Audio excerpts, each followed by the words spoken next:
اس ماہ مقدس ماہ شعبان کی اس 15ویں رات کو اللہ رب العزت کی رحمت اپنے جوبن پر ہوتی ہے اور ہر طرح کے گناہگار کی اللہ رب العزت مغفرت فرما دیتا ہے۔ لیکن کچھ ایسے بد نصیب افراد ہیں جن کی اللہ رب العزت پھر بھی مغفرت نہیں فرماتا۔ وہ کون سے لوگ ہیں؟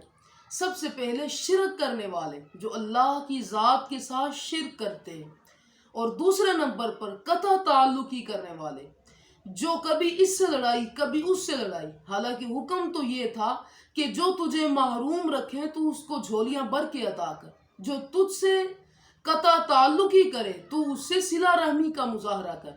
اور آج کے دن ہم خصوصی طور پر واٹس ایپ، فیس بک اور ٹویٹر کی دنیا پر لوگوں سے معافی طلب کرتے ہیں، جبکہ اپنے گھروں کا اندازہ ہی نہیں کہ ہم نے اپنے گھر میں اپنے عزیز رشتہ دار بہن بھائیوں کے دلوں کو کتنا دکھایا ہوا ہے۔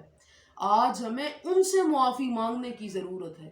اور تیسرے نمبر پر جو والدین کا نافرمان ہوتا ہے، جو والدین کی نافرمانی کرتا ہے، اللہ رب العزت اس کی مغفرت نہیں فرماتا۔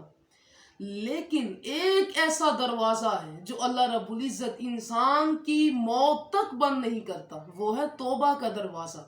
یہ سارے گناہ اپنی جگہ پر، لیکن اگر گناہگار بندہ اپنے مالک کی چوکھٹ پر جا کر توبہ کو کر لے اور آنسو بہا دے، اللہ رب العزت اس کے بڑے سے بڑے گناہوں کو بھی معاف فرما دیتا ہے۔